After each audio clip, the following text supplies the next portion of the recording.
સુરતના નાસીનગરમાં ભૂતિયા ડિમોલિશન પછી હવે કોંગ્રેસ આક્રમક મૂડમાં છે। કોંગ્રેસના નેતાઓ અને સ્થાનિક રહીશો ધરણા પર બેઠા છે।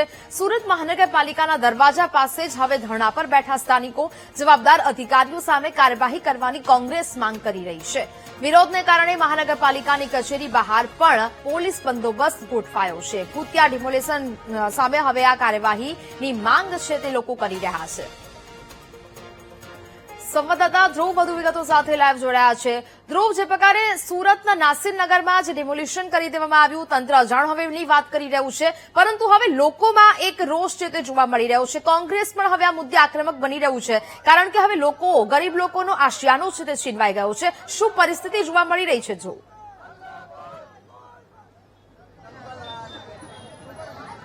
બિલકુલ, સુરતમાં નાસીરનગરનું જે ડિમોલેશન થયું ત્યાં ભૂતિયા ડિમોલેશન ને લઈને હજુ પણ સત્તામાં જવાબ નથી મળી રહ્યો કે આ ડિમોલેશન કોણ કરી ગયું અને 100 થી વધુ મકાનો જ્યારે તૂટી ગયા છે તો તે તમામ પરિવારો જે છે તે રસ્તા પર આવી ચૂક્યા છે। ત્યારે હવે આ તમામ જે લોકો જે છે તે સુરત મહાનગરપાલિકાની કચેરી ખાતે એકત્ર થઈને અત્યારે વિરોધ કરી રહ્યા છે। સુરત મહાનગરપાલિકા કચેરી બહાર કોંગ્રેસના આગેવાનો સાથે સ્થાનિક લોકો જોડાયા છે અને ભારે સૂત્રોચ્ચાર અને વિરોધ કરી રહ્યા છે, ન્યાયની માંગ કરી રહ્યા છે। જુદા જુદા પ્રકારે પોસ્ટરો લઈને આવ્યા છે, સાથે સૂત્રોચ્ચાર, ઉગ્ર વિરોધ અત્યારે હાલ અહીં જવાબ માંગવા સાથેનો કરી રહ્યા છે। કોંગ્રેસના આગેવાનો જોડાયા છે, નેતાઓ જોડાયા છે, તેઓની સાથે વાત કરીશું। વિપુલભાઈ, અત્યારે તમે મુખ્ય કચેરીની બહાર અત્યારે વિરોધ કરવા બેઠો છો, શા માટે અને શું માંગ છે? અમે છેલ્લા 10 દિવસ થયા અલગ અલગ લેટર આપ્યા છે તપાસના, કયા કારણે ડિમોલિશન થયું, કોણે કર્યું, કોણે કરાવ્યું, પોલીસની ફરિયાદ, પોલીસની બંદોબસ્ત કોણે માંગ્યો, આજ દિન સુધી એનો એક પણ જવાબ આપ્યો નથી। આજે તમે જુઓ છો આ કોર્પોરેશનના 30 માર્ગાઓ, એક નાની અમથી લારી કે ગરીબ બાઈ પાટાનું પાથરીને બેઠી હોય તો એને ઉચકી લઈ છે, પણ આ હજારો કરોડનો પ્રોજેક્ટ આખો નાખો ગેરકાયદેસર છે, તેની ઉપર જરા પણ એક્શન નથી લેતી। એની સામે રહેનારા ઝુંપડપટ્ટી આખી સાફ કરી નાખી, 100 જેટલા ઘર તોડી નાખ્યા, પણ આજે જવાબ આપવાની વારી આવી તો ભાગમ ભાગી કરે છે આ લોકો। આ જંગલ રાજ છે। અસલમભાઈ, તમે જણાવશો અત્યારે માંગ શું છે અને પ્રદેશના નેતાઓ પણ હવે તો આ લડતમાં આવવાના છે ન્યાય માટે, કઈ રીતે? આ જે સુરતનો નાસીરનગર ડિમોલિશન એ શહેર માટે કલંકિત છે ને ભારતીય જનતા પાર્ટી માટે નાલેશી ભર્યું છે, પરંતુ આ બેશરમ નફાટ સરકારનું પેટનું પાણી હલતું નથી। આજે 11મો દિવસ થઈ ગયો છે। નાસીરનગરના વસાહતીઓ સાથે જે કૃત્યો કરવામાં આવ્યું, મનપા તંત્ર, સુરત શહેર પોલીસ, એસઓજી અને બિલ્ડરના મેળા પીપળામાં, એ અધમ કૃત્ય છે। એ સરમુખત્યાર શહેર છે, હિટલર શહેર છે, એને કોઈ પણ સંજોગોમાં માફ કરાય નહીં। એ લોકો જે માફિયાગીરી કરી છે, સોપારી ફોડી છે, ત્યારે માફીને પાત્ર નહીં બને। અમારું કામ છે કે લોકોને ન્યાય મળે, આવો અમાનવીય અત્યાચાર બીજી વાર શહેરમાં ના બને, એના માટે પ્રદેશના નેતાઓ તો આવશે જ, જરૂર પડશે રાહુલજીને પણ અમે વિનંતી કરશું વિપુલભાઈના માધ્યમથી, અને એમને પણ આ શહેરમાં બોલાવીશું। આ ભારતીય જનતા પાર્ટીની સરકાર, જેમ કાલે મનોજભાઈ મિસ્ત્રી સાહેબે કીધું કે ભાજપ નશામાં ધૂત છે, એને સત્તાનો જે નશો છે એ નશો અમે ચોક્કસપણે ઉતારશું। ગાંધી ચિંધ્યા માર્ગે ઉતારશું, રોડ પર ઉતરીને ઉતારશું। અમે કોઈના બાપથી ડરતા નથી। ભ્રષ્ટાચારીનો અધિકારીનો જો સસ્પેન્ડ નહીં કરશે તો આવનારા ટૂંકા દિવસોમાં જાહેરમાં એમના મોઢા કાળા કરતા પણ પેશન્ટ નહીં કરશું। બિલકુલ, તમે જણાવશો અત્યારે અહીંયા કયા બાબતે અહીંયા બેઠા છો, શું માંગ છે ન્યાય? ગરીબોને ન્યાય મળે બસ। તમે જણાવશો હાલ અહીં આવ્યા છો, શું માંગ છે અને શા માટે વિરોધ અત્યારે, શું કહેશો? જે સુરતમાં અત્યારે સરમુખત્યારશાહી, તાનાશાહી ચાલી રહી છે ને એના રૂપે જે નાસીરનગર માટે ભૂતિયા ડિમોલિશન કરવામાં આવ્યું, એ ડિમોલિશનમાં ભોગ બનેલા દરેક લોકોને ઘરના બદલામાં ઘર મળે, યોગ્ય વળતર મળે, ન્યાય મળે, એ માંગણી સાથે અમે આજે ધરણા ઉપર બેઠા છીએ। લાઇટ બિલ પણ આપી દીધા, અત્યારે તો કેવું આખું આ વસ્તુ, કેવું તંત્ર? જે ગરીબ લોકો આમાં ભોગ બન્યા છે એમને પડતા ઉપર પાટું થયું છે। આજે ભોગ બનનાર લોકોને લાઇટ બિલ આપવામાં આવે, આ તે કઈ રીતનો વહીવટ ચાલી રહ્યો છે?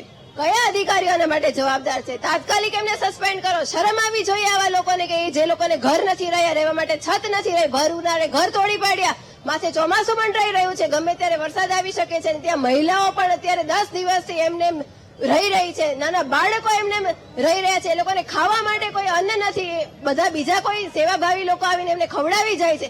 એવા પરિસ્થિતિમાં આ લોકોએ એમને લાઇટ બિલ આપ્યા છે। કઈ રીતનો વહીવટ કરો છો? શરમ કરો, શરમ કરો। બિલકુલ, એટલે અત્યારે આ તમામ સ્થાનિક લોકો સાથે તમામ લોકો જોઈ શકાય છે કે વિરોધ કરી રહ્યા છે. કેટલાક જે બાળકો હોય તેઓ પણ અત્યારે રસ્તા પર રજડી રહ્યા છે. ત્યારે આ તમામની વચ્ચે સુરત મહાનગરપાલિકા કચેરી બહાર ઉગ્ર વિરોધ હાલ તમામ જે સ્થાનિક લોકો છે તેની સાથે કોંગ્રેસના આગેવાનો છે તેને લઈને અત્યારે વિરોધ કરાઈ રહ્યો છે. ન્યાયની માંગ અત્યારે હાલ ઉઠી રહી છે અને ન્યાય મળે, લોકોને તેમનું ઘર ફરી પાછું મળે અને જવાબદાર અધિકારીઓ સામે કડક પગલાં લેવામાં આવે તે પ્રકારની માંગ સાથે ઉગ્ર વિરોધ અત્યારે હાલ કરાઈ રહ્યો છે ને આવનારા દિવસોમાં પ્રદેશના નેતાઓ પણ સુરત આવીને આ તમામને ન્યાય મળે તે માટે લડત ચલાવવામાં આવશે. જી બિલકુલથી ધ્રુવ વિગતો સાથે જોડાયા તે બદલ આપનો આભાર. સ્થાનિકો અને કોંગ્રેસ દ્વારા આક્રમક વિરોધ કરવામાં આવ્યો. મનપા કચેરી બહાર લોકો રોષે ભરાયા. મનપા ગેટમાં ઘૂસવાનો પ્રયાસ કરવામાં આવ્યો. અધિકારી સામે કાર્યવાહીની માંગ સાથે વિરોધ કરવામાં આવ્યો.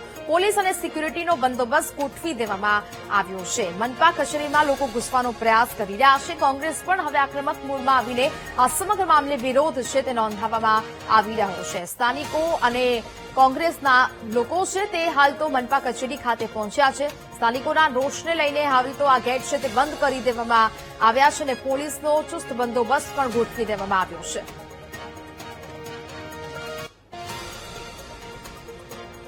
સંવાદદાતા ધ્રુવ વધુ વિગતો સાથે લાઈવ જોડાયા છે. ધ્રુવ, હવે રોષ એટલો બધો સ્થાનિકોમાં જોવા મળી રહ્યો છે કે લોકો હવે મનપા કચેરી બહાર પહોંચ્યા છે અને જ્યાંના દ્રશ્યો પણ સામે આવી રહ્યા છે. શું સ્થિતિ હાલ ત્યાં જોવા મળી રહી છે ધ્રુવ?